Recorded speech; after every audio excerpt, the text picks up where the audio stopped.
It's preparing. Can you hear me still, Jim? Yep, I can hear you fine. Good. Okay. It's setting it up right now.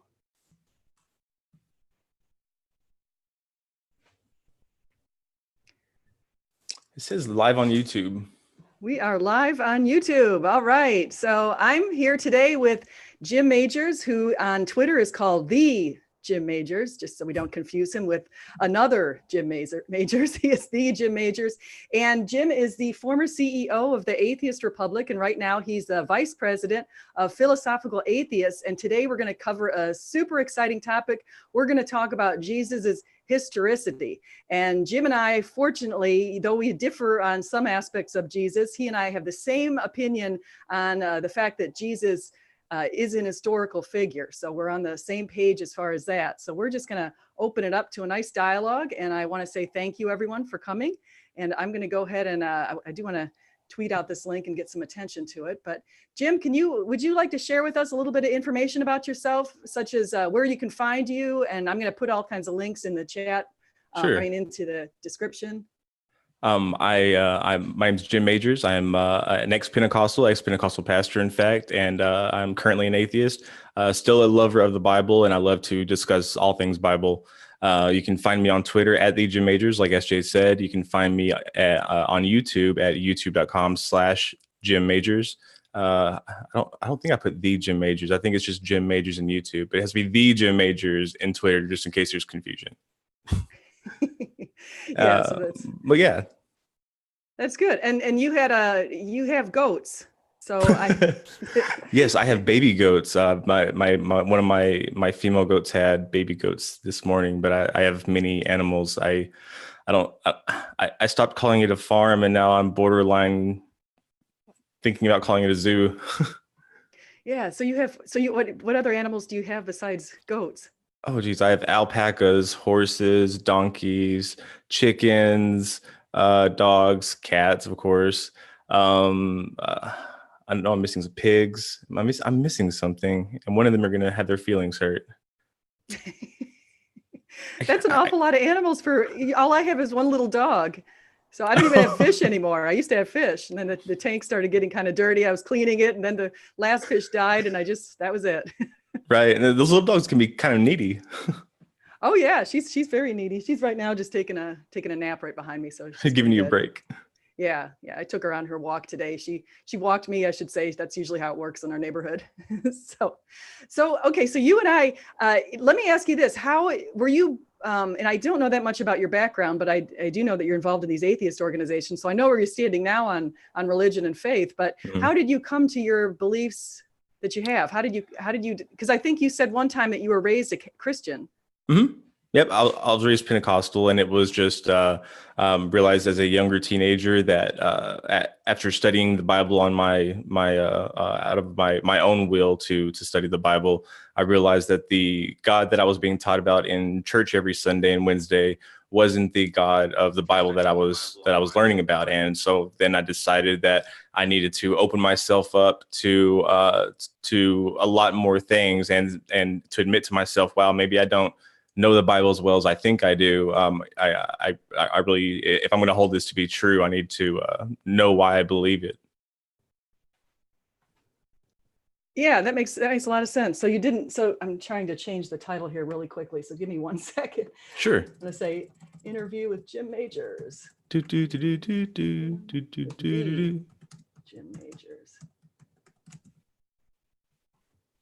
That's about all I got, SJ. I can't stall him for you.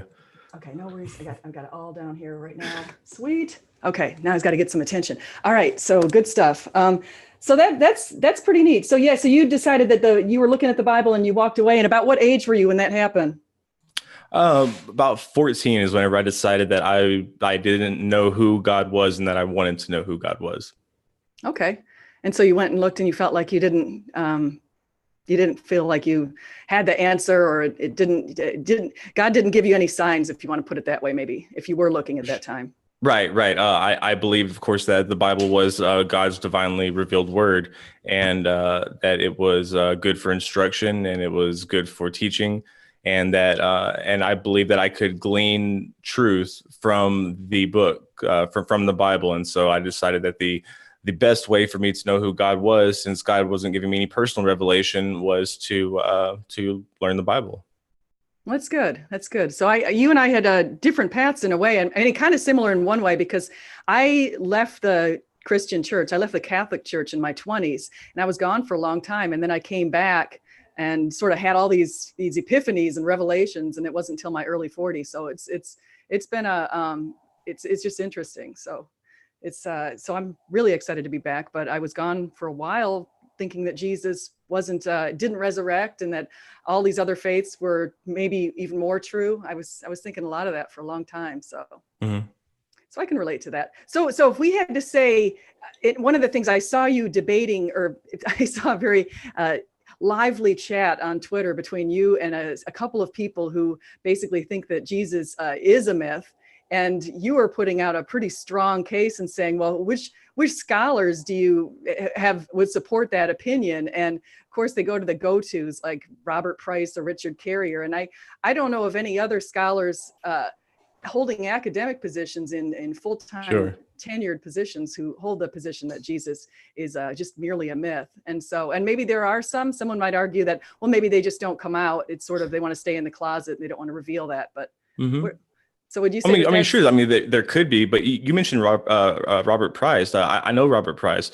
Robert Price has said both in his text and in person that that he acknowledges that he is in the minority when it comes to his view, his holding that that Jesus probably didn't exist. He acknowledges and admits that the vast majority, and I'm talking about like the amount of flat earthers in the community, the amount of people who believe in Bigfoot, the amount of people, I mean, like that's the kind of stuff we're talking about. I like that comparison to the flat earther, Bigfoot, Loch Ness Right, monster. and unfortunately, it's no exaggeration. Yeah, well, I think once you do look into the history, I think you have to admit, if you go back and you say, who is the man who inspired this, or who is the originator of this faith? And so to say that no one was around, or that he was carved out of a bunch of different aspects were carved out and given a composite sort of figure, then I think that doesn't do the faith fair, because you have, again, millions of people worshiping in the first few hundred years based on something. Right.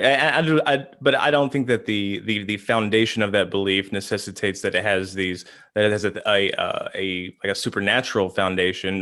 Most scholars believe on a few things that are really easy to admit to for anybody. You know, you don't have to admit to the supernatural or admit that God is real to admit that Jesus existed. Yeah, that's true. That's true. So I wonder if we should get into I don't know if we should go into this or not. Do you want to talk about why I think that Jesus is divine? Do you want to get into that conversation, or should we just offer maybe more historical reasons why people should not reject I think we that? should offer some stuff for his existence, because divinity is something that we, I guess, would do after we establish first existence. Okay, that's fair enough. So I was listening to Adam Friended not too long ago. He was on this thing on his Think Club, and he was talking to Tim O'Neill. And Tim O'Neill basically pointed out the fact that the origins of Christianity is one reason that you would want to support it. And other reasons, in just looking at the history, if you actually try to trace back the history and look at the cumulative case basically for his existence, I think that's pretty fair. Yeah, I watched that video. I really enjoyed that video. And there, I mean, nothing that I really disagreed with, nothing to the point that I can say, hey, that's wrong, you know? Yeah. So I watched that video too, and been spending probably too much time watching videos. But yeah, so you could go back to that. I think another thing that we could look at is you just look at the early disciples and what their testimonies were. And if you go into that, then you ask yourself, well, what was the motivation for these people to craft a story that it's just a mere myth? Because they were willing to, and I know you're going to say, well, willingness doesn't necessarily mean anything, but they were certainly believing what they were saying, and they were willing to die for it. So I think that makes a pretty strong case that this is there are multiple attestations coming from different sources and different places. And we even have the extra biblical support outside of the Bible from even hostile people like Tacitus. So. Yeah. So I just to go back what you were talking about just real quick with the apostles. I think that you should use that argument later. I honestly feel like there are much more compelling arguments or better arguments, because I mean you have to admit, I mean even you admit that three, maybe four best out of the apostles we can say definitively were killed. So I mean I think the best argument, like you were talking about, you said Tacitus there at the end. I think Tacitus and Josephus are the two best pieces of evidence. Simply because they are independent. You have one Jewish, one Roman historian writing within I mean, what we would consider contemporary for that time, even though they weren't contemporaries. But and while we do have a problem with some interpolation in the text, the modern scholarly consensus is that Jesus is in there, and he's mythologized later by the interpolations. But the fact of the matter is that Josephus and Tacitus do record a historical Jesus. Yeah, I think so too. I think that's plus there are a few other people like Suetonius and Pliny the Younger reporting various aspects that are in the New Testament. So we have enough support to I think make a pretty good case that yes, there was a man who was called Jesus who started a movement called Christianity around the year right around the 30s, basically. So yeah, I would say that he's somebody who was, for one, for sure, the modern scholarly consensus is that he was baptized by John the Baptist. I believe that. I believe that he led a band of followers around southern Judea in the first century. I believe that he preached something that could be considered of the apocalyptic genre, I guess. And that he was killed by Pontius Pilate. He was executed by Roman rule for his claim that he was the king of the Jews. yeah, I agree with you. And I wanted to go back to that because you just reminded me of something with your mentioning of John the Baptist. I asked you when we were offline, I said, now why of all of the stories that we have, why is that one that you would believe in? And you said, you want to say what you said? Yeah, so I mean, well, for one, it's it fits what they would call a criterion of embarrassment. In other words, it's not something that they would really want to admit to. Jesus being baptized by somebody else, basically submitting to somebody else's authority. But and then he started his ministry from there. Yeah, I think that's fair. And I think that actually was the other point that Tim O'Neill brought up to Adam Friend on Think Club. He brought up the fact that there's some embarrassing stuff that's in the books. And so he said that offered some support for historicity. Right. But I don't think we can rely upon that alone, right? So we have some apocryphal texts that I know that you wouldn't consider to be accurate accounts of Jesus's childhood, where he was making birds out of clay and he killed one of his classmates. I would consider that to fit a criterion of embarrassment. So I don't think that alone is good, but it's a tool. It weighs in support of. But I think we have to weigh everything against that as well. Yeah, I agree with you. And I think that you brought up a good point, because I actually just recently read some of that apocryphal text and I read some of those different stories and I thought, wow, they, give them a little time. People come up with some really extraordinary stories. And did you read Acts of Paul? What's that? Did you read Acts of Paul? I don't remember. I read, which one was it? I don't think I read Acts of Paul. What's in that one? The milky neck, Paul's milky neck. Oh, that's why somebody was tweeting or somebody was saying something about that. Yeah, it's the earliest account of Paul's martyrdom is in the Acts of Paul. And it says that when his head was cut off, when he was cut down, that milk came out of his neck and his head bounced 3 times. And each place that his head bounced, a freshwater fountain came up. Wow. Yeah. So that's why, because somebody put something on milky neck, and I don't know if I'm coming through. It looks like I'm buffering here for some reason on my channel. Let me see if yeah, everybody's saying that it's froze up. I wonder if I shouldn't have 2 channels up. I should probably have this computer turned off. Let me just get this one. Okay. I'm going to turn this one off so I don't have the interference. Okay, so I have 1 channel off. Hopefully that'll come back. Let me see what this one says. Looks like it's still, oh, it's working fine now? Yeah, I think it's back. Okay, good. Sorry, everybody, if I kind of ruined that conversation. Okay, so I'm going to go back to Jim here and ask. So you've read some of these other apocryphal texts, and yes, and I think that that's actually one of the things that's pretty important with the early church fathers, is they wanted to make sure that the people's the books that they did include in the canon were the ones that were the from eyewitnesses or from people who knew eyewitnesses. That was really important to them, because the stories were starting to get really far-fetched over time.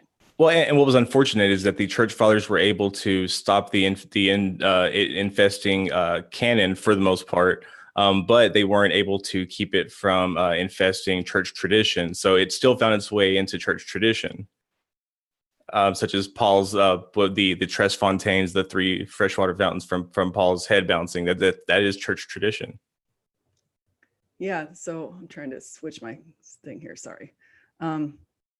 Church tradition. Okay, thing. I'll have to look into that. That's interesting that you bring that up. It looks like I'm still buffering on this thing. Is this?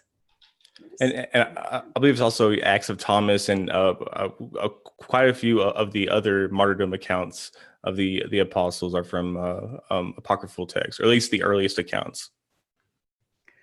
Yeah, so I would say, I think, going back to your point, I think you brought up a couple of good things, and I think you're right. We can't just say that it's purely the embarrassment. There is the embarrassment factor, and I'd say that some of the other factors, that, just to mention in case the crowd doesn't know some of the other embarrassing factors that are in there, one of them is that, and I've mentioned this before, and just that women were the ones who discovered the empty tomb. I know that's something people bring up a lot, but aside from that, what's even more embarrassing, I think, is the fact that Joseph of Arimathea is the one who's said to bury Jesus. And here he was a Sanhedrin. He was a member of the same group of people who ended up crucifying, or essentially wanting him to be crucified. And so that was kind of embarrassing. And also that the women were the ones who watched Joseph of Arimathea. Where were the men? Where were the men hiding out when all this was going on? And I think that's kind of an interesting thing. It makes them look like kind of like a bunch of bumbling, these disciples. You can't even stick up for the guy and peek over the thing to see where Jesus is being buried. Right. And I will agree with you that, Joseph of Arimathea, a member of the Sanhedrin, the Jewish council, who had just previously been part of a unanimous vote to crucify Jesus, is now begging Pontius Pilate for favor so that he can get Jesus off the cross and give him to his family. And he apparently he does this, and this would be an extreme criterion of embarrassment. Again, weighed with everything else. But as far as the women goes, that I think is another one of those arguments that you don't really want to use, first of all, because there are so many problems with it. Because there are instances even in the Old Testament where men believe something solely based on a woman's testimony. And it's actually something that we would expect to find is Mary bringing the linens and the spices to wrap Jesus in, because the cleaning of the body and the wrapping and all the burial preparing process was done by women. True. So I would agree with you. And I hadn't really gone into that so much to talk about the testimonies, but I think there is a point, because Josephus did mention something about women's testimonies not being quite as valuable as men's. So there is something there that's external to the Bible. But even so, it's a lot of times you'll notice it was a very masculine culture back then, and males were certainly the ones who were elevated quite a bit. And we didn't have what we have today with female equal rights and equal voting and everything else. So it was just a different society, probably similar to what we see in some Muslim societies today. Right. So as far as Jesus's existence go, what do you think are like the basic things that we can say for sure are true about Jesus? I think if we just took the extra biblical information and we looked at the minimal facts, as Gary Habermas likes to call it, and we looked at, okay, so we know that he was crucified, and that's actually going even against what Muslims say. So Muslims say that Jesus was born of a virgin and God took him to heaven before the crucifixion. And so that goes against what they say. But we say, okay, he was crucified. Jewish people also believe he was crucified. They just don't believe in his divinity. So we'll say he was crucified. He was buried in a tomb. On the third day, his disciples came out and told everybody that they had seen the risen Jesus. And then over a period of 40 days, they made claims that they saw the risen Jesus, and that others had seen the risen Jesus, including up to 500, according to 1 Corinthians 15. And then they, after that point, they started going out and preaching for decades to share the good news with everybody, even though they were being persecuted. And so we also have records of the persecution that are external to the Bible. So we have some of that kind of stuff too. Right. But I think we would both agree that the scholarly consensus draws a line at one point in that argument, probably about the same place that I would draw it, right before the empty tomb, because I don't believe that there is any extra biblical evidence for that. In fact, when we look at the earliest writings of Christianity and the Pauline writings, Paul doesn't mention an empty tomb, which would have been one of the greatest pieces of evidence that he could have used to convince the people in Corinth, the people of the church in Corinth, that there was indeed going to be a bodily resurrection. When do you think, and I know since you are kind of a Bible scholar and you have, you even mentioned that you're doing a little, I think you said Greek translations from some time for Baylor University. So you're doing some work on this kind of stuff. So what would you say is the earliest writing that's in the New Testament that Paul put out that was maybe one of the earliest creeds or beliefs? I would say that probably from 1 Corinthians, there's some early creeds in there that native the creeds themselves within, I'd feel comfortable saying, within 5 to 10 years of Jesus's death. But as far as the rest of the Pauline text, I think that's up for debate. Probably 25 years, 30 years. Okay, yeah, I would say that's fair. So and I think even Bart Ehrman has said that they've dated within 5 years for the creed of 1 Corinthians 15. And that basically, even though they didn't say it was an empty tomb, he certainly makes a case for Jesus appearing to him and appearing to Cephas and appearing to the 12, and then up to the 500. So he made this creed that they'd all memorized in the church. He put that on paper. And then over the period before he was beheaded finally by Nero, he was out there preaching and writing these books. So you're right, we don't have the dates, but we know that I think his beheading's anywhere between 62 and 64. So at least we know that a lot of his information had to have come out before that, because you can't write your stuff when you're beheaded. Right. So I think that we're justified in saying that he was indeed beheaded, and that he was beheaded by Roman rule. He was, now whether or not he was brought to Jerusalem or to Rome, I think there's a little bit of confusion in there, especially with writing in First Clement. But so I think we're justified in saying that he was beheaded, but I don't think that we're justified in saying that milk came out of his neck. In other words, I don't think that just because it's in the text that it necessarily follows. Right. I don't buy the idea of milk coming out from his neck either. I don't. Yeah. I reject, like the early church fathers, I reject all of the Gnostic books and all that other garbage that was written later. Although I guess there are some little truth factors in some of those from what I've heard. But well, I mean, this is where they glean church tradition from. So I mean, they glean church tradition from these apocryphal texts. Yeah, well, I would make a case that the Gospels were what they were mentioning is most important. Even in, like, if we go back to Justin Martyr, he's mentioning, I think it was around 150 or so, he mentioned the scriptures and had referenced the Gospels. And so I think that was actually the major books that were influencing people at that time. No, I was specifically mentioning the Paul's beheading. Well, we can't glean that from the New Testament alone. We had to look at biblical sources. See so many extra biblical sources that while they can't agree on the year necessarily or the place that it happened, they all agree on the form of execution. So I think that we're perfectly justified in saying beheaded, yes. Milk fountains, no, but the milk in 3 fountains did make it into church tradition. So maybe they didn't find it compelling, but maybe they found it the supernatural claim to be maybe give it some weight. You know what I mean? Yeah. I think sometimes, well, if you look at the Catholic Church, a lot of things kind of got in there. At the beginning of the church, the idea was you're supposed to have a full body baptism, and the Catholic Church at some point realized that was sort of inconvenient, so they started baptizing just the top of the head of infants, essentially. And so they wanted to baptize people as early as possible. And if you go back and you look at the tradition of the baptism, that's not exactly how Jesus taught it. And so I was baptized twice. So I just want to cover my bases. I had to be baptized when I was an infant in the Catholic Church, and then when I had my born again experience, if you want to call it that, not too long ago. So. Yep, baptized myself. I've been baptized and had evidence of my salvation by speaking in tongues. That was interesting. Really, you spoke in tongues? How do you do that? Mm-hmm. That's so always it's baffled me. there's a couple of different things that play into it.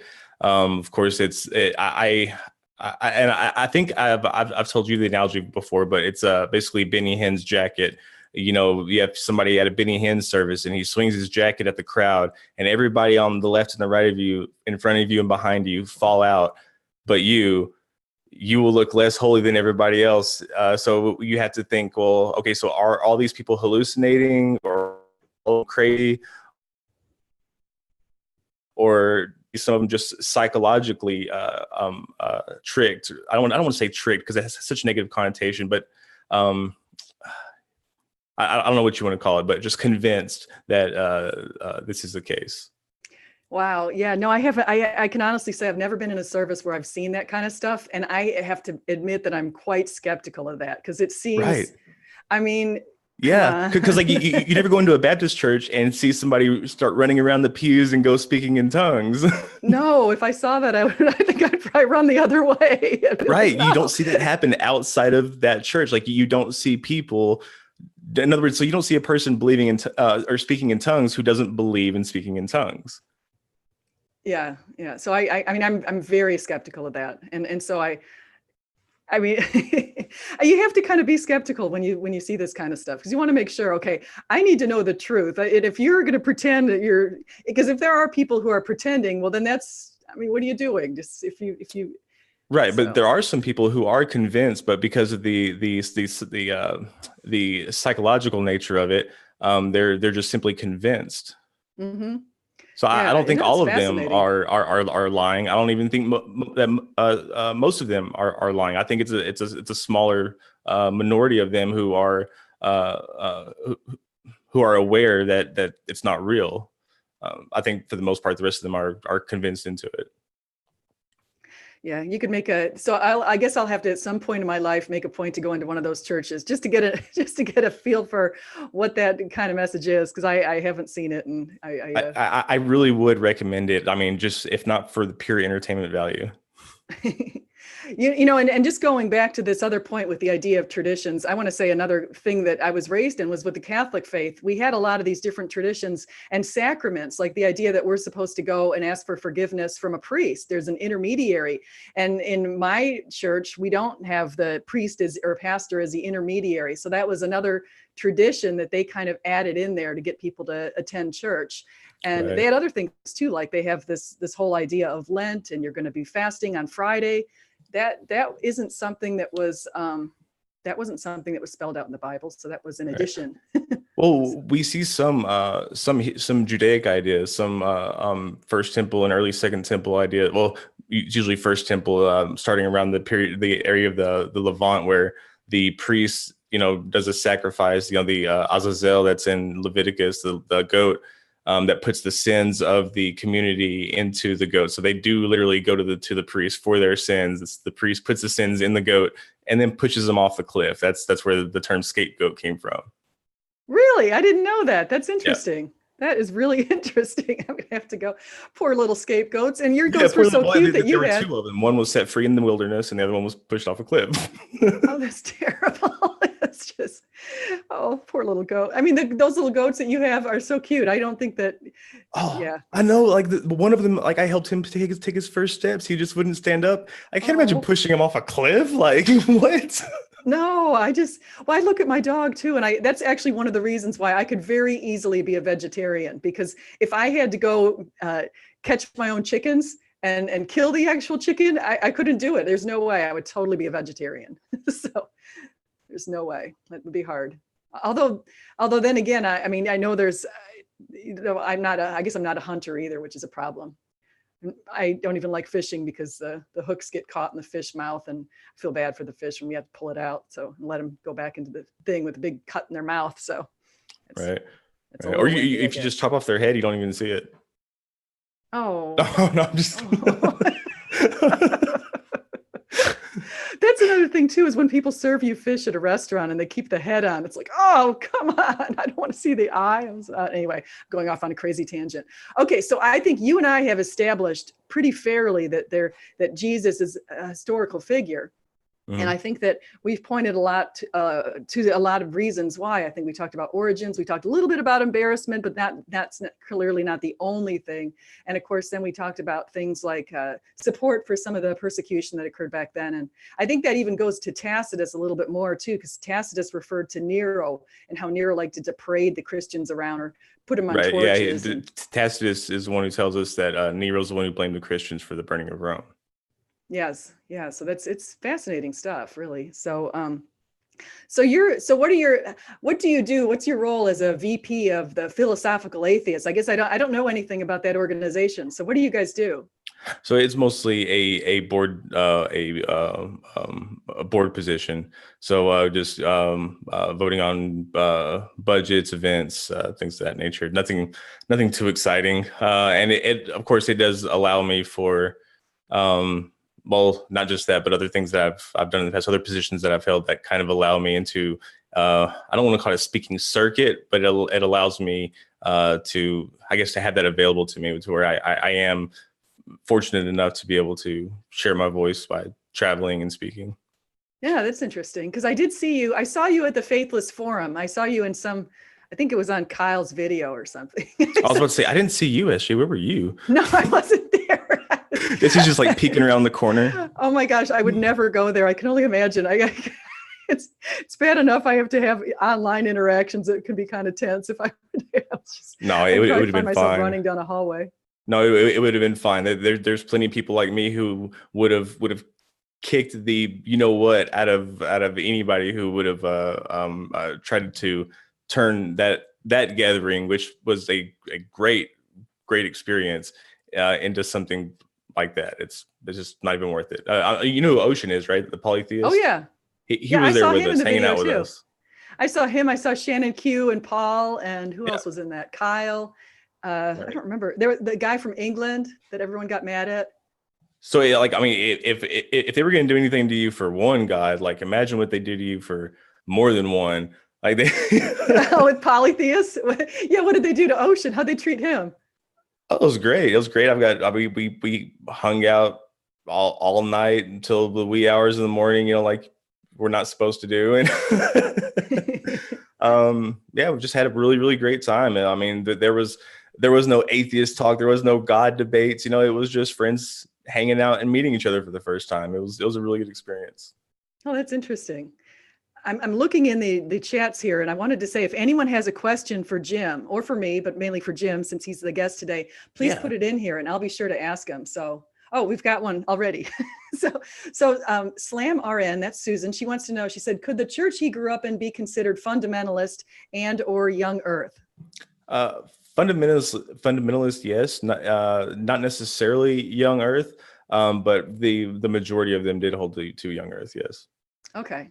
So, yeah, and there are a lot of people who support the young earth position. So I hesitate before I say much on being a young earther, but I don't hold to the young earth position, just in case anyone's wondering. I believe the earth is about 4.5 billion years old, in line with what science says. Good for you, SJ. Heck yeah. Yeah, that's good. I like that. So, I see you in the chat, Jim. Something. Yeah. He was saying that he has goats as well. He has Nubians. Oh, okay. So that's a type of goat. Interesting. Yeah. So they're dairy goat. Yeah. So are there any other events that you're going to be going to soon that might be up and coming? Because one of my coworkers actually is apparently a pretty big name, I guess, because he's presenting at this thing that's going to happen in Orlando at the beginning of November. I don't know if you're going to that particular one. I forgot what it was called, but. No, I'm not. At the end of this month, shoot, actually in 6 days, I will be leaving for Israel to go on a speaking tour of Israel. It is me and a mom, a priest, and a Christian, and we will be doing a speaking tour just a little over a week.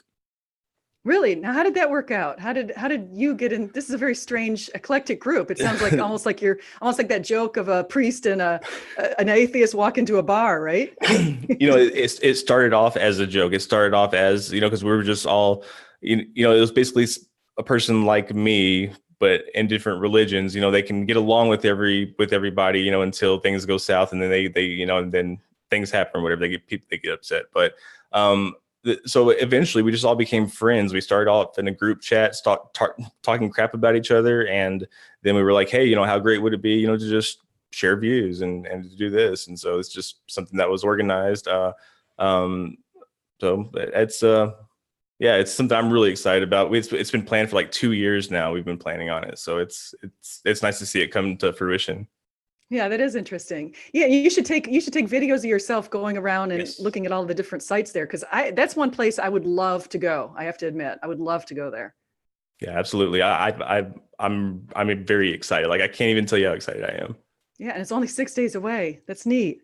So yeah, I'm going to a conference myself, but it's an academic conference, so it's not, and that's actually just in a few days too. So, but I'm not going to go very far. It's just in St. Pete Beach, and I'm right around the corner. 1, 2, 3, 4, 5. No, sorry, it's 7 days. It's the 23rd, so it's a week from today. Okay, good. That's exciting. So you've got that coming up. You've got some other activities. You've got a lot of animals at your place keeping you busy. So you just have a lot going on. I have some debates coming up on Modern Day Debate. Debating Caleb. He's going to kick my butt for Cumberland is his last name. We're going to be debating on the reliability of church tradition. And I have another debate coming up with an unknown on Mosaic authorship or the existence of Moses. I can't remember which one. Mosaic authorship. Now that's super interesting that you say that, because I just listened to a video this morning on Mosaic authorship. I forgot to tweet that out, but what's your take? Now, are you saying that Moses did not write the Pentateuch? Yes, and not only that, I don't believe that Moses ever existed, and I mean that in a way that's more than they would say about Jesus, right? So like the people who would say that Jesus isn't like an amalgamation of different characters, that's what I would say about Moses. That's like Sargon of Akkad and a few other characters.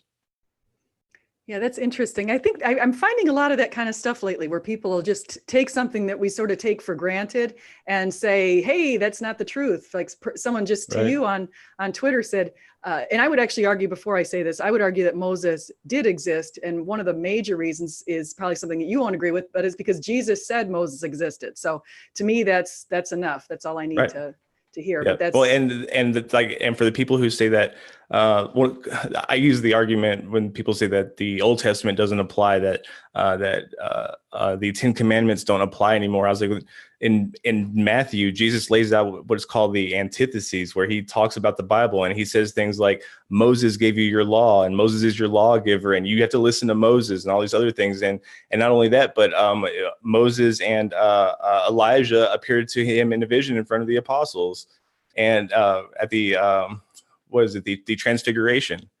Right. Yeah. And so, I mean, of course, Jesus, obviously, at least at the very least, believed in Moses. At the very least. Yeah. So Jesus did. So why don't you? well, I don't know if that follows, but. Because I got caught you off guard. I was like, what? No, but even somebody was saying on Twitter, I was noticing on your feed, somebody was saying, well, I don't know about Nazareth being a real place. And I said, well, I listened to Inspiring Philosophy's video on Nazareth being a real place and archaeology. He's got some archaeological support, but I think to myself, now, why would they even make up Nazareth? Why wouldn't they just say Bethlehem? Because it said in Micah that Jesus was to be coming from Bethlehem. So why would Nazareth even be in the picture? And I even thought about Nathaniel saying, does anything good come from Nazareth? So I would think that wouldn't even be a point to argue, but for some reason, people pick these things that I think are givens and they say, well, I don't know about that. So that's Yeah, kind of, I think there's a lot of reasons to suggest that there was a place called Nazareth, but I don't think there's any definitive evidence that we can say that there was. As far as archaeological evidence, I think we can trace it back to about the third century CE of the Common Era, or AD.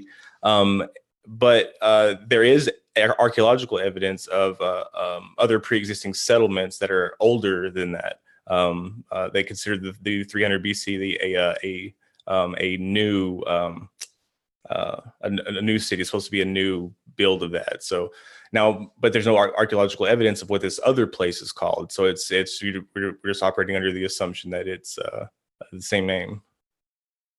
yeah. Yeah. So that's, to me, it seems like one of those kind of tangential issues that I don't really consider that important, but it's interesting when people start saying, well, wait a second, what about this? And I got in a big dispute with Tim O'Neill about Quirinius and about the dating for Herod the Great, and we went back and forth on that a little bit. So that was fun. Let me guess, did it end up on the type of text? Type Like of whether or text. not it was a text that was necessary for everybody to come to the the place of their forefathers.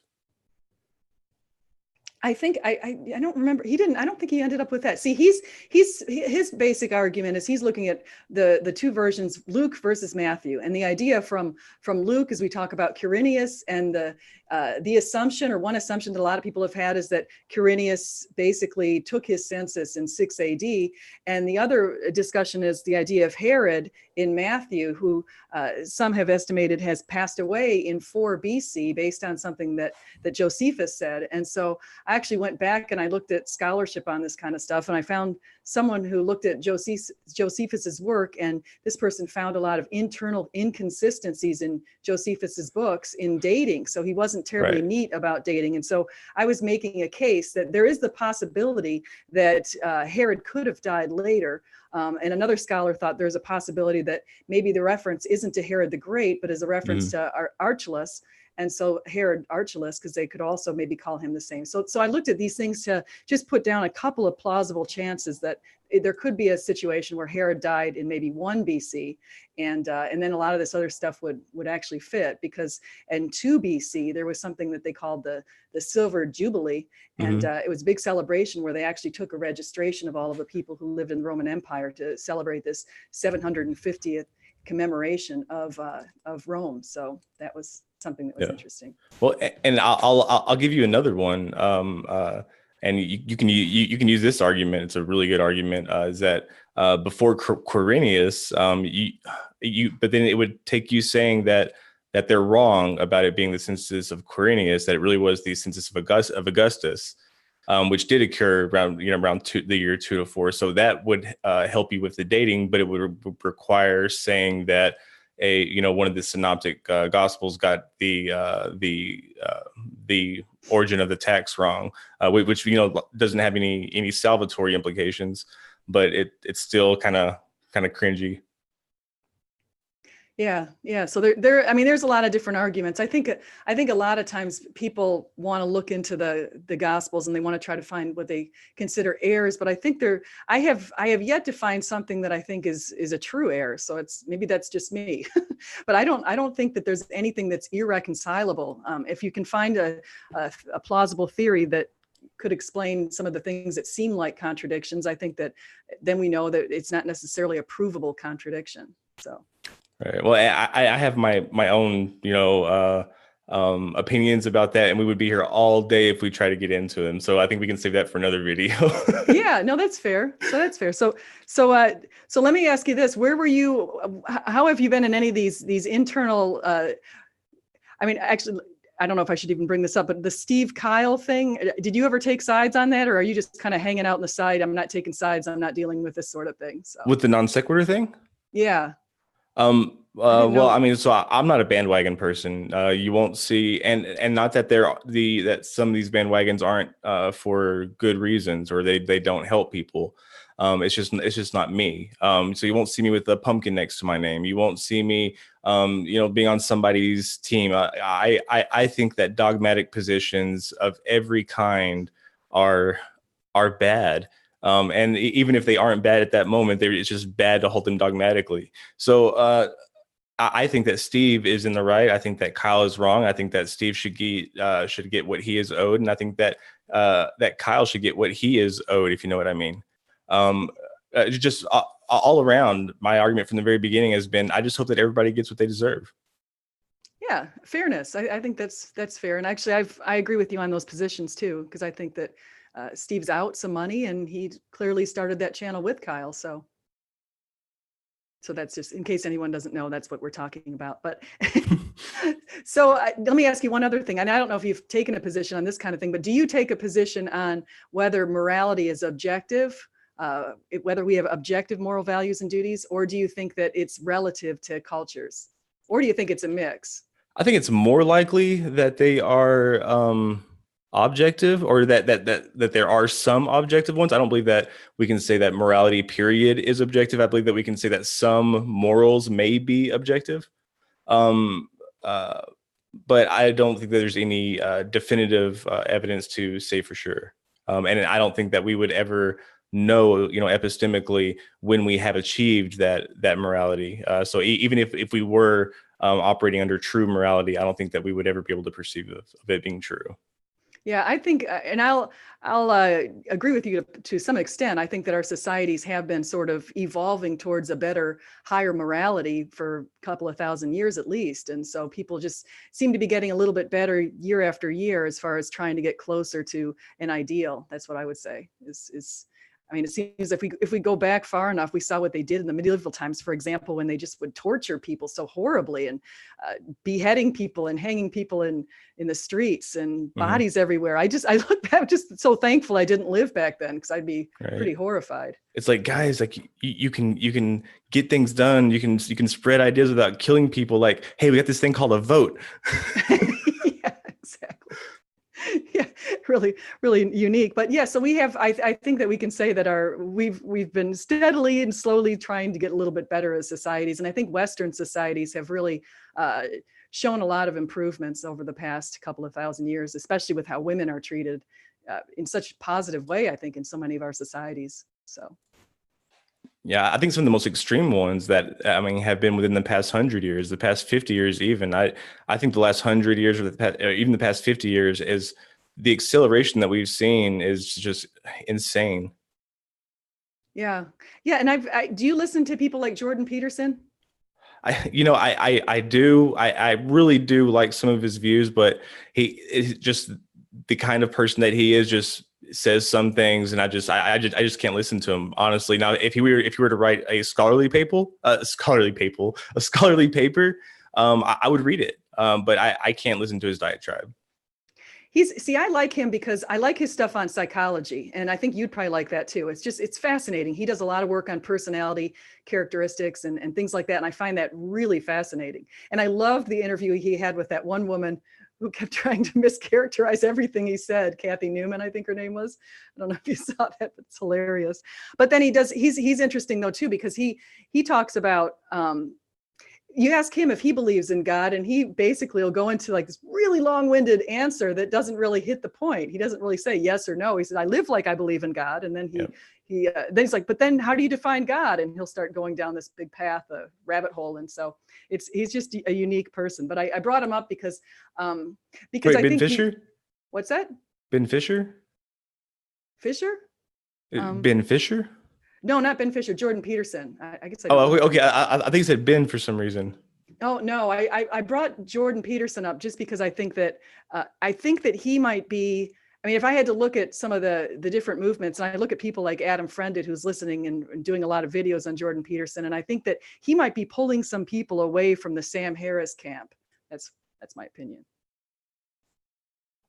Do you admire or listen to any of the, and I know you already said you're not a bandwagon type, and you definitely don't just go with the, you're not going to say, okay, I'm just going to follow him or anything like that. But are there any atheists that you think have really compelling messages these days? Because there have been people who've said, well, I think that in the past, Bertrand Russell and Nietzsche were very sophisticated people who had a lot of sophisticated opinions. But in today's day, a lot of people have this view of the new atheists, for example, and they kind of feel like they aren't as sophisticated as the atheists of the past. Do you think there are any who are kind of on the level of a Nietzsche or a Bertrand Russell today? Right. Besides yourself, of course. So I hold certain atheists to be respected in certain areas, but only in areas where they are worthy of that respect. So within their own respective fields, for example. But I wouldn't say that they themselves, I see all their arguments as good arguments. I can't think of any one atheist that I just agree with across the board. But I mean, if we're talking like, individual arguments or individual schools of thought, like, yeah, there are a certain, it's like even people like Bart Ehrman, I disagree with on some points. So I can't say that, I think his arguments are good, just flat out.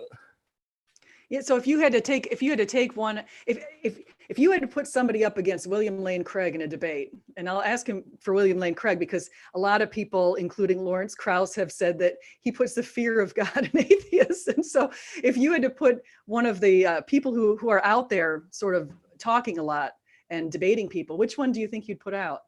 I would absolutely love to debate William Lane Craig. Really? Yes, absolutely. Oh, wow. That's interesting. I wonder if we can arrange that. 100%. I think he's a great speaker. And I think that the way that I think a lot of people present his arguments and have presented his arguments before him, but I think the way that he presents them is, or was at the time when he was, when he started doing it, it was revelational, I guess you could say. People were shocked. They were like, what do we do with this? But I think that it's a debate that I'm more than ready to have, and I would love for that to happen. Oh, that's interesting. So are there any other people? I guess I asked you about influential atheists, and I'll say of the Christians that I would say William Lane Craig is probably one of our best debaters out there. So to go up against him would be, I would think it would be a challenge for people. But certainly a challenge, no doubt. Yeah. So he's one of the best. And then I think I've seen Bart Ehrman debating people like Mike Licona, and I've seen other people debating, but I'd say probably if I had to pick out of all of them, William Lane Craig's probably up there in the top and influencing everybody else. So yeah. Who do you think, are there any other Christians that are kind of famous now that you think would be, oh yeah, John Lennox is Susan's mentioning. Do you think there are any others that you would be willing to debate besides, or who you think might be challenging too, would present a good challenge? Like to me, does it have to be Christians or can it be Jews? It could be Jews too. Yeah, why not? I think Heiser gives a lot of good stuff. Michael Heiser. Yeah. You thought I was going to say Singer, didn't you? Peter Singer. Oh my gosh, I listened to him. I actually can't stand Tobias Singer. Tobias Singer. Oh my, yeah. You were going to Jewish people. No, who'd be the most challenging Jewish person, I think, in a debate, and I would never debate this guy because I'm not insane, would be Ben Shapiro. Ben Shapiro? Have you listened to him? I mean, yeah. Oh yeah. No, he's a weasel. He would be really hard to debate though, because he's a weasel. He's these little zingers out there. Oh so. Yeah. Kent Hovind will not debate me again, SJ. He will not debate me. He refuses to debate me. Really? Yep. Well, somebody said that Kent Hovind wouldn't debate on my channel because somebody was trying to come onto my channel and debate Kent Hovind, and they contacted Kent's secretary and said that he doesn't want to go on your channel. And I'm like, I told him I would do it on any channel, and he said that he doesn't want my filth on his channel, and that any channel that I would have wanted on is biased. Really? Yeah, and I even brought up yours. Wow. Yeah, he wouldn't, because he told somebody that he wasn't going to come on or he didn't say it. I think the secretary said it. And I've only had him on my channel once, and it was when he was debating Joel Edmund Anderson, who he was a Christian. And so Joel is an old earth Christian, and they were going back and forth about Genesis. And so it was, I mean, I thought I was pretty fair and balanced, but maybe I wasn't. So maybe I should probably listen to that and see if I was fair. Maybe I weren't very fair. So, So yeah, so I said Ben Shapiro is probably an influential person. Tovia Singer, Rabbi Tovia Singer, I listened to a couple of his videos, and I feel like he just lies, but maybe that's just me. Well, he has an agenda. I mean, his whole foundation, the thing that he teaches from, it necessitates one view.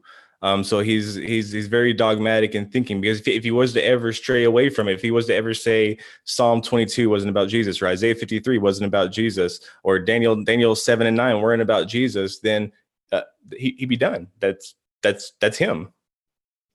Yeah. Oh, that's his whole thing. He's always talking about how those. Well, it would be like if Richard Carrier stopped Jesus mythicism, he'd be done. You're right. He's built his whole career on that. I was thinking about that too, because at one point I heard Richard Carrier say that, I think he said it was a third chance or 2/3 of a chance that Jesus might actually be an historical figure. And so I thought, well, that's interesting, because he wrote his book on not being historical. So. But yeah, if you build your whole case on one thing, and I'm impressed actually, Jim, that you actually have those verses memorized. You know, Daniel 7, Daniel 9, Psalm 22. You only missed Zechariah 12:5 if you want to, or 12:10 if you want to add one more to the group. And 9:9, Zechariah 9:9, Hosea 11:1. Oh, nice. Malachi 3:1. Yep. Yeah. Oh, I don't know all 330, but oh, you even know the number. This is pretty good. The current number, yeah. That's interesting. So yeah, no one's going to challenge you on your Bible knowledge. I think you do have a pretty good background. So why did you? Well, thank you. I noticed I was mentioning this on Twitter. So at one point, you and I kind of had a little bit more of a hostile relationship, and lately it seems like we have a much nicer relationship. So why did you decide to be so nice? I think I put that down to you, because you're like, I'm just want to be a good friend or be a friendly person. I think that was right. That's I don't think it was hostile. I think it had a lot to do with Twitter's limited character amount and me trying to make a succinct argument and not being able to within those confines. So with me lashing out a little bit irrationally and being a jerk, as we all tend to do sometimes. But I always have, and I always will think that the best way to a productive conversation is to do what we're doing right now. Whether we agree or disagree, it's important that we have the conversation. I think so too. I think that's a good point, because I think when people think it's my group versus their group, and it's always the in group versus the out group, I think a lot of times that if you don't get to know anybody in these other groups, how are you ever going to understand their viewpoints? And instead they end up being stereotypical. And a lot of them have the nerve to say that it's not true, even without even bothering to try to understand it. Yeah, so I think that's important. I think it is important that's one of the reasons why I have a bridge in my YouTube video screens. I have this bridge because the idea is to have a bridge between different groups and bring them together. So that's one of the reasons I have that. Absolutely. And I would say, I see Slam Arena saying Twitter brings out the best. He maybe no. I'd say Twitter is almost like a dumpster fire half the time. It's like a microcosm of hell. I really think it's awful. But I don't know why I go on there still. It's terrible. I'm trying to figure out. Well, yeah, I've long said, that theism and atheism has always been and probably will always be fenced off from each other. But there's nothing saying that we can't put a gate in. Yeah, I agree. And I think I probably have mentioned this, but when I first got onto Twitter, I honestly didn't know. I mean, I knew one atheist was my husband's uncle, but he passed away not too long ago. And so I knew him, and this is in 2016, I became a little bit more active on Twitter, and I really didn't know any other atheists. I just knew of atheists. And so this has been a big learning experience for me. So I've gotten to know a lot of people, and some haven't worked out so well and some worked out better. So, so that's a good thing. Oh yeah, Craig Reed is in here too. Let me say hi to a few people. Blue Collar Heathen, Science for Life, Susan, Craig Reed. Just want to say hi because they're in the chat. So if anyone wants to ask a question of Jim, feel free to go ahead and I'll ask him it. Except Craig. Except Craig. Craig, you're not allowed to. Sorry. Everyone else can say something. So no, that's good. So let me ask you this: what are your plans? Like, where do you see yourself in the next 5 years? Do you have any sort of big dreams to build on what you're doing today? Yeah, I want to. And this sounds incredibly egotistical, but just to be completely honest with you, I want to be known for my my extreme lack of bias in my writings. I want to be known for my books. I want to be known for studies. I want to be known as a good resource, and not as Jim the atheist, or as Jim the ex evangelical, or as Jim the guy with an agenda, but as Jim the guy who offers all the data from both sides. Craig wants to know if you call your mustache the babe magnet. You're the only one who calls that. I don't know. It's so funny. No, I think I think that's a good goal, because one of the things I do, one of the MBA classes I teach, we actually have everyone watch a video on the big why from Simon Sinek. And the idea is that you try to think about, well, what's your purpose? Where do you see yourself? And it's actually the idea of setting goals and looking into the future and saying, well, in 5 years, I'd like to have X, Y, and Z done. And so I think it's good that you recognize that, you want to be a well-known author, and you want to write books, and you want to be known for no biases, or mitigated biases. We should probably say everyone has a little bit of bias. But right. I want somebody to be able to pick up my book and read it without knowing anything about me and going, dang, is he an atheist or a Christian? And if you go through my Twitter, it's a good feeling when somebody asks me that, when I just get finished having a biblical debate and they say, hey, is Jim atheist or Christian? That is a compliment to me. oh yeah, well, you could be like Friend did and call yourself a Christian atheist. That's what he calls himself now. Well, yeah, but I don't agree with all the teachings of Jesus, but that's for another story. That's what I saw on there. He actually set up a poll to find out what his followers, what their religious background was, and one of the options was Christian atheist. I thought, what's a Christian atheist? He said that's where he is. So a cultural Christian, right? I think that's what it is. He was raised in a Christian family, and so I think that's where he's. Well, it's kind of like a non-practicing Jew who would still celebrate Hanukkah or something like that. Yeah. Yeah. Or could be even an atheist who still celebrates Christmas in a way, the cultural idea. Yeah. I still celebrate Christmas. I just don't look at it as Christian. Everybody, I mean, we can look at Christianity from different perspectives and we can glean something off of it. And while I once knew it as a Christian holiday, now my knowledge, everything that tells me, I can no longer put myself back in my old, understanding of the holiday. Like I know too much, SJ. See, I think you and I have the exact opposite opinions. It's crazy as far as that stuff. I feel like the more I learn, the more it strengthens my faith, as strange as that sounds. And I do read atheist books too. It's not that I'm trying to keep myself away from that information. I open it up. I'll read it all. Just bring it on. That's great. And what's great is that you don't stop. Like you're not like, okay, I'm going to close this book. Like this book right here was the last one. Like I'm good after this. It's important that after that book you say, well, what about this? I agree. I think that people should read probably at least one book a week. And I do read at least one book a week. And I think it's important because you need to keep learning. You should never stop learning. It's, no matter what you're learning, just find something you're interested in and just keep, digging in and getting more information. So speaking of books, what are your books going to be about, or what do you already have these books?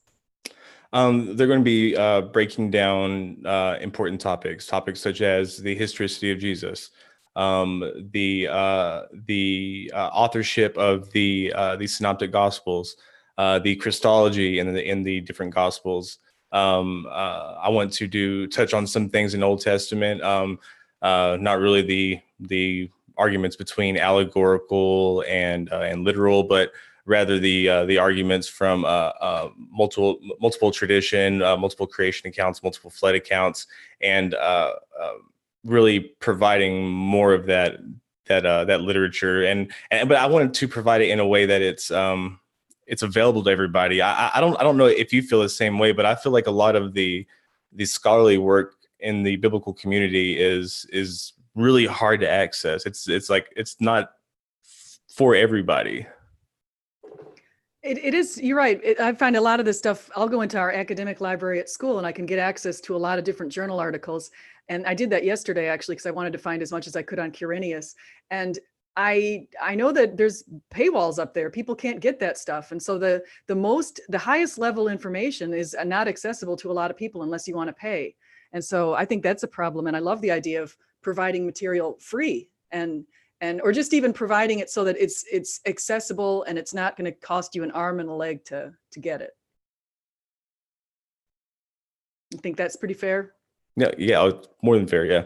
Yeah. So I think that, and so you mentioned Bart Ehrman, because I think that Bart Ehrman he's got a website, but then when you want to get into his website, the good stuff, I guess, is kind of behind a paywall. So I think it's more ideal to open it up. And so that's one thing that I think is good. And so it's interesting. So you have these, are you going to get, and I don't know what kind of educational background you have, but since you want to write on Bible sorts are you going to get a theology degree or anything like that if you haven't already gotten one? Yeah. So I'm currently working on dual masters and New Testament studies, biblical studies with a focus on New Testament studies, and biblical studies with a focus on ancient Near East studies and biblical Hebrew. And then I'm going to pursue a doctorate in biblical studies with a focus on New Testament. The New Testament is really where I want to stay. But by this time next year, I'll have my master's. You're like Chris. I'm forgetting. Oh, Chris Hansen, the biblical history skeptic. Do you know him? Mm-hmm. He has the same kind of desires. So that now why would it, and I guess this sounds like a bad question, but I don't get why, if you're an atheist, why do you want to go study the Bible? I don't get that. Yeah. So, I mean, it's like, I don't know, like the same reason why people would want to study like the Iliad or the Odyssey, it's just, well, for one, culturally, the Bible is important to me because it was important to me on a totally different level than it is now. So it's I don't know. It's kind of like that notebook that you have from high school with that person that you dated that you don't like anymore, but you still keep it around because you can look at it and you can get good memories, but you learn a whole lot more about that person. But it's more than that. I just enjoyed. I've always enjoyed Bible study. I've always enjoyed the challenge, and I see no reason to start over with something else just because along the way I lost my belief.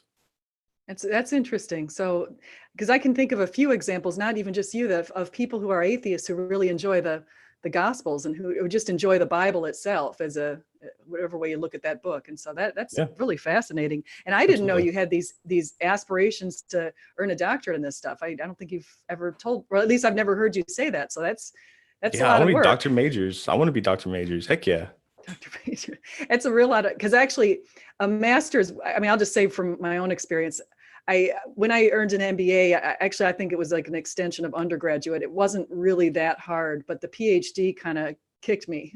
That's what I hear. And the master's has been easy thus far. And like I said, by this time next year, I'll have them. And so, I mean, it's been relatively easy, but I think it's only been relatively easy because of all of the work that I went through willingly without having to be told to or having to be given assignments. Like these are things that I was already pursuing. So don't tell my professor, but for many of them, I don't study.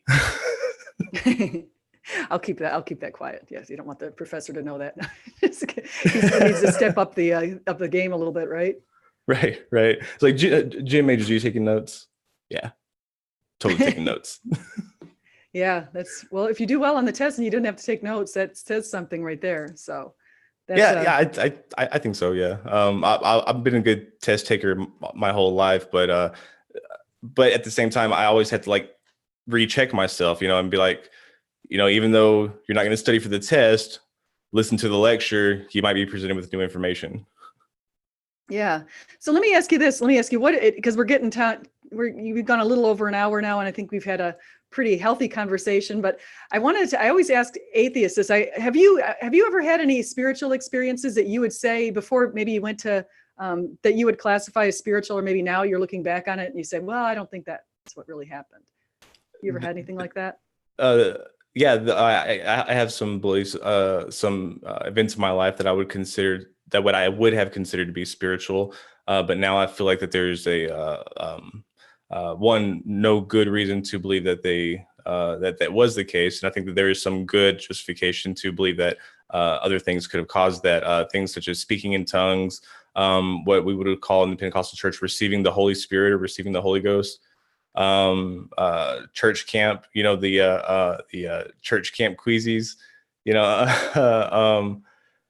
things of that nature. And then just, of course, your average Sunday morning worship service.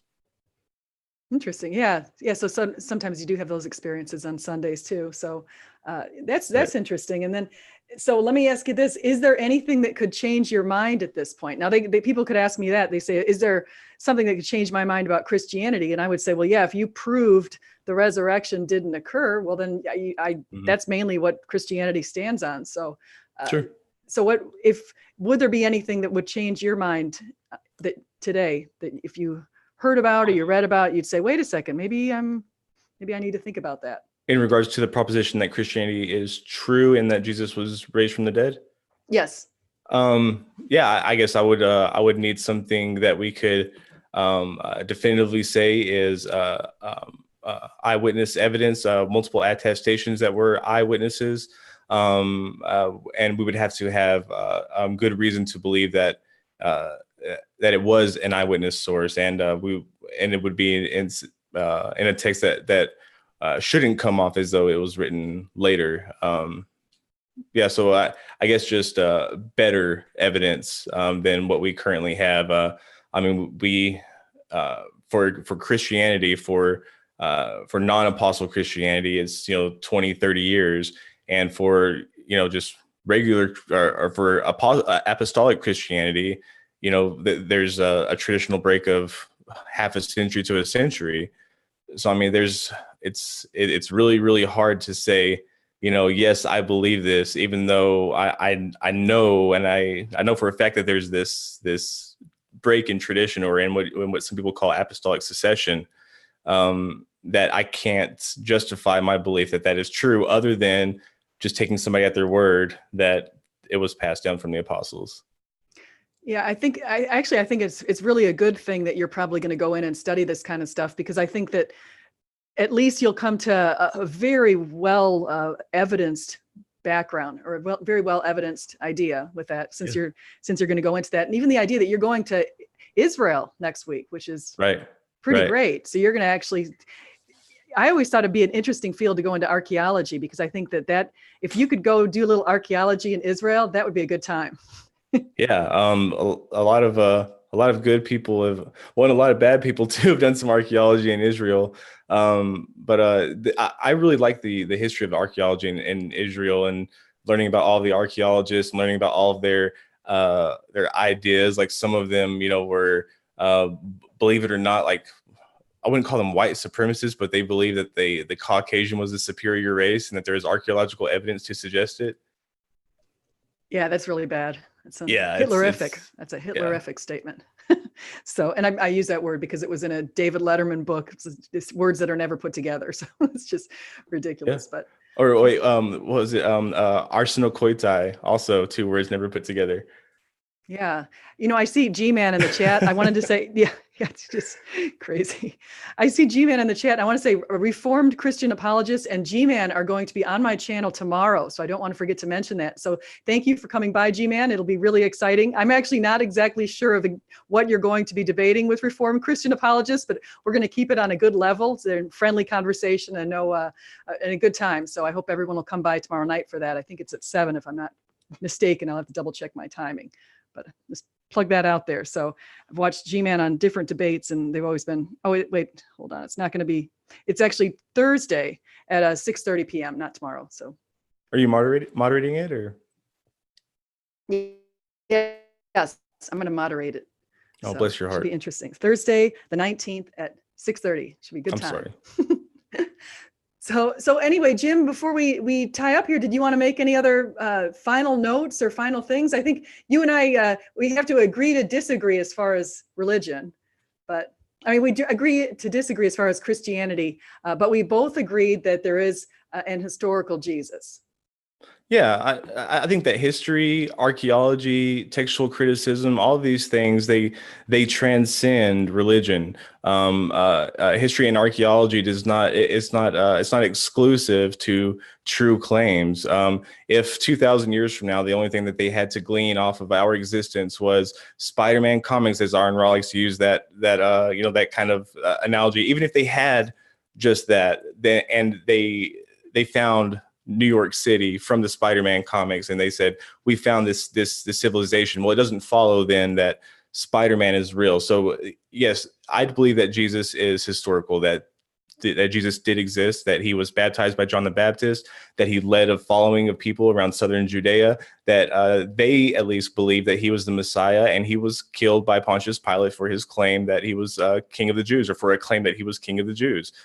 Past that, I don't think that we have any good justification to claim that anything else happened. I know that SJ believes that there is justification to believe more, but even on just these basic fundamentals, no supernatural attributions required. Just, you can't throw the baby out with the bathwater. And that's what I did early as an atheist. I got as far away from Jesus as I could. And I said, well, if this part was wrong in the Bible, then I'm just going to throw out the whole Bible. The whole Bible's wrong. And it's important to remember that the Bible is a combination of many texts from many people over a long period of time. And it's important to take everything in context. You're right. That actually is a great point. I just want to build on that real quick. So just in case people don't know, it's 66 books by 40 or more authors over 1,500 years in 3 continents and 3 languages.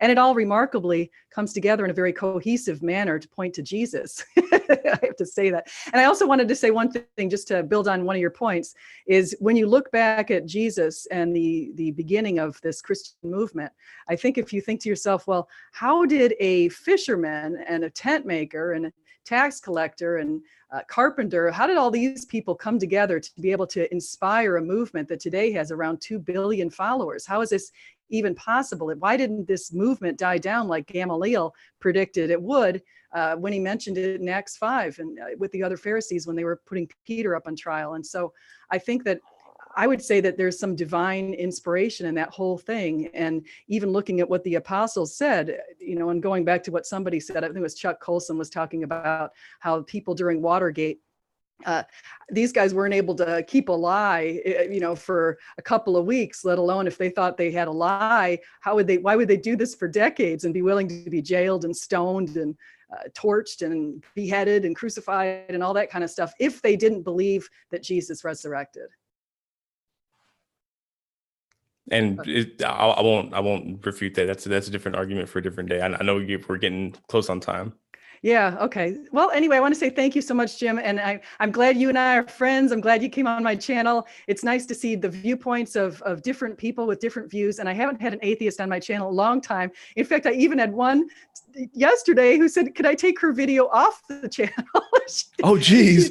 Yeah. So that's a harsh thing. I was with her. I thought we had a really nice conversation. It was about a year ago. And so she said she didn't want to be associated with me anymore. And I thought, gee, okay, well, no problem. I'll take it off. So, but I'm going to keep your video up because I think we've had a nice friendly conversation, and I think we should have bridges between people and to understand each other's viewpoints. And I think you probably have a big, really good future ahead of you, earning your PhD and being Dr. Majors. I think that's great stuff.